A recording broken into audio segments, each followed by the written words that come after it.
Okay, hello everyone. Today I am going to talk about the Blighted Stars by Megan E. O'Keefe very quickly with the setup because a couple of really cool things I'll get to and concentrate on instead. People sent off to world to determine what's wrong with it. There are a number of worlds throughout the galaxy that are being colonized by people, but they keep being destroyed by what's called the Shroud. It's like an infection, fungal, bacterial, just wrecking one world right after another.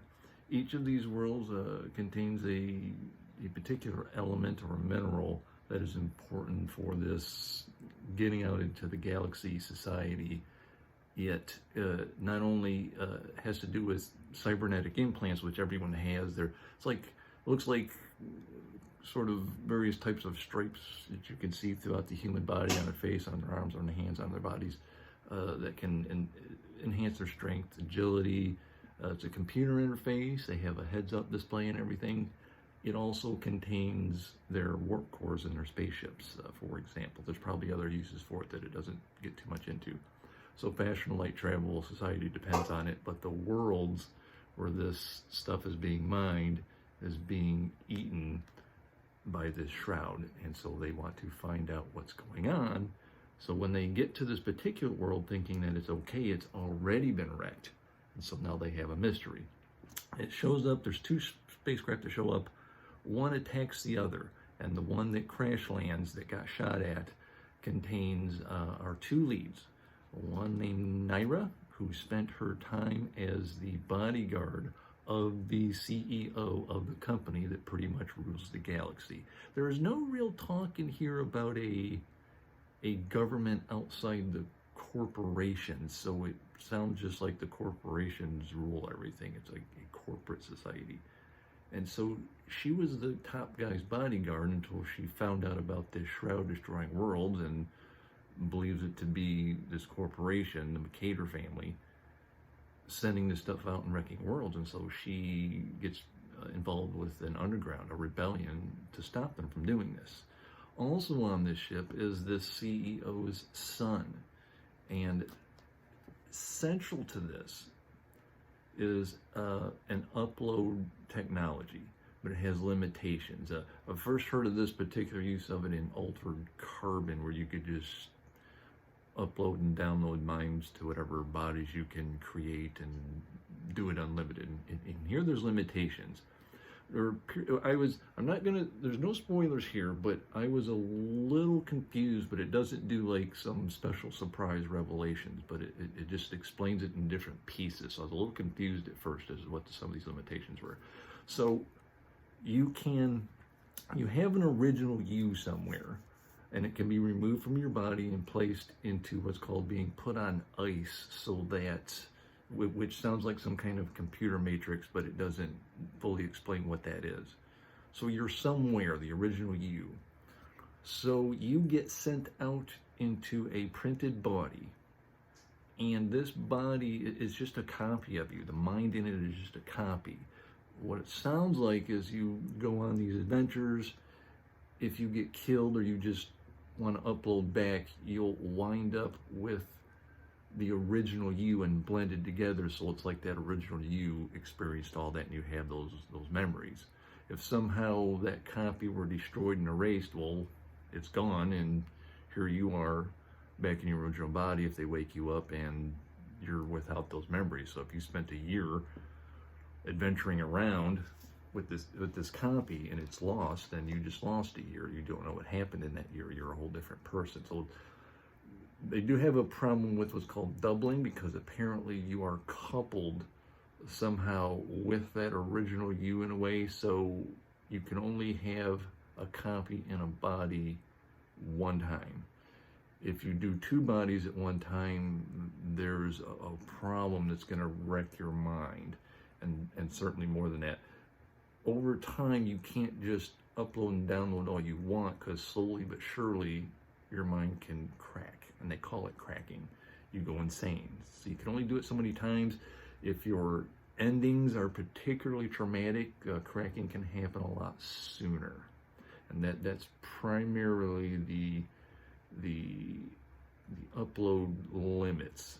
And so they're searching, of course, for better ways to just be able to do it unlimited, but they haven't quite made it there yet. Big mystery as to what's going on. I'll ruin nothing. It's actually very surprising as it goes along. So the other lead, the son, his name, it's spelled as if it says Tarquin, but because George Lucas infected my brain long ago, I just read it as Tarkin, so he's Tarkin. That's how I'm going to pronounce it. Well, Tarkin looks at his father, and though he looks up to him and loves him, he does realize his father is not exactly the nicest people running the galaxy. He doesn't quite realize how much of a monster he is, but he is not pleased with the way his father does things. So here he is now trapped on this world. He's basically got to take the leadership role, but everyone else is used to this guy in charge. Just, you automatically have to obey, or very bad things can happen to you or to your career. You're not going to be safe if you cross the head honcho. Well, the son's a lot nicer, and so you run into this character problem where he's like, I'm going to be the nice guy about this, but as a result, people don't respect him as much. They back talk him. They have different reasons for doing it. It isn't all just the idea of tyrant versus nice guy. There's other items at work here, but that's the basis of his problem. I actually experienced in a much more minor way when I was in the United States Navy in the early 90s, and you get a rank or two and someone says, hey, make sure these guys do this.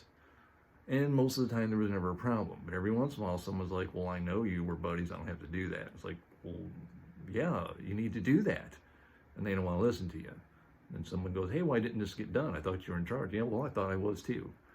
And so there's a little headbutting I had at one time with people. So I know in a lesser way what this guy's going through. He's got a lot more bigger stakes as it has to deal with major galactic corporate issues. And I was just telling dudes, go sit over there, or something like that. But so that interested me probably a bit more and kept me reading a bit more than some of the other items in here. There's nothing special about the prose, but they do work. It's just fine, but it's more the elements involved that kept me reading. I wasn't in danger of not finishing it, so much so that when I got about halfway through it, I was like, well, let me go get the other one, because I am going to continue. Whereas the Blighted Stars is like, I want to say like 99% limited to one planet.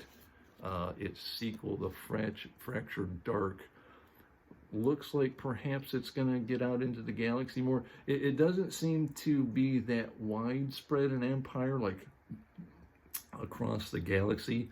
And the Blighted Stars, I don't know if they're being too sarcastic when they say, well, he's the ruler of the universe. Well, but it didn't seem to be that big a universe. They're just kind of tiptoeing out into the galaxy. They only mention the sixth world, which is where they go, and then there was plans for a seventh and an eighth. So it doesn't sound like they're, spread across millions of worlds of the galaxy. So we'll see how this defines it. So it seems like they're getting off-world in this, although I admit I'm kind of judging it by what's on the cover with stars in the background, and they're on some kind of spaceship or station or something. Well, we'll see what happens.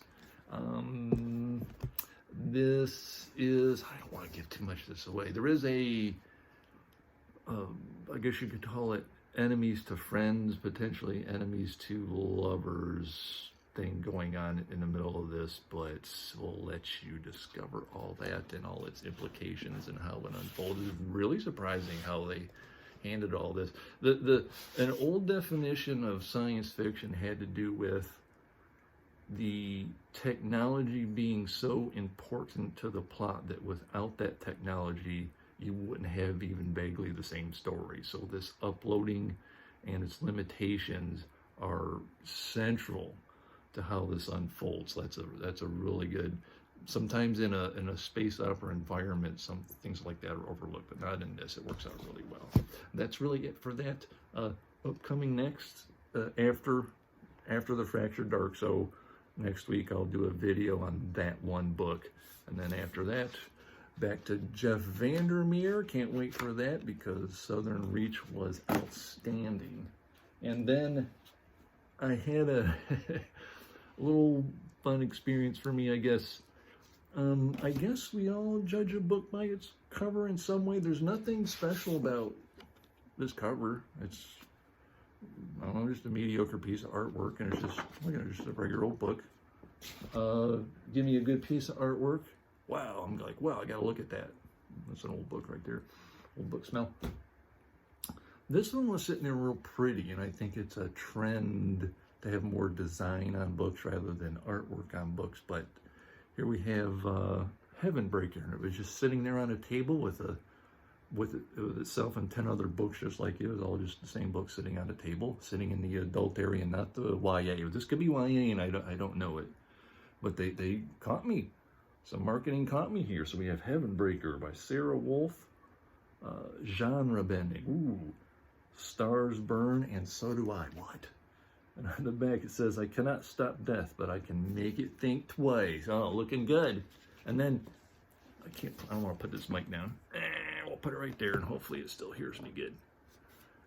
It has this neat artwork on the edges. I don't own any books except for like a Hitchhiker's Guide has it's a collected edition with gilded edges. It's all gold.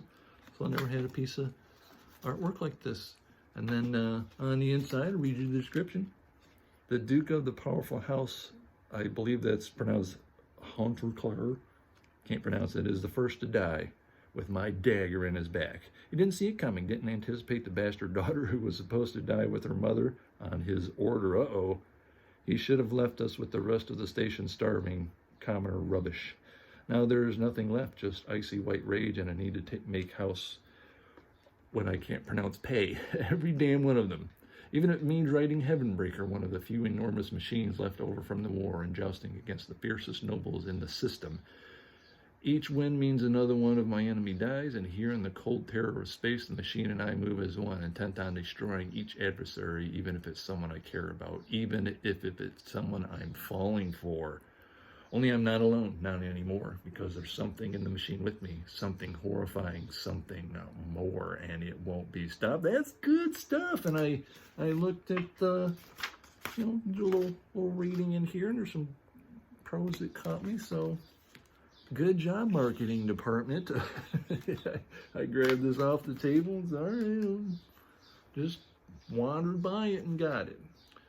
That's about it for me. I think maybe a little bit of channel stuff. I'm just shy of 300 subscribers, but I think I looked the other day and it was at 297. I'm like, oh, 3 more, and I got almost 300. It is only 294, so some people laugh. That's okay. So welcome if you're newly signed up, and welcome back for all those who've been around for a while. 62 videos, about 15,000 views. My views are all over the place. So I did one recently, just a quick short that only got like 22 views, and then another one got 3,100. So I don't know what the magic damn formula is. Just are they watching or they're not. Anyway, having a good time though. Thank you very much. See you next week. Have a lovely day.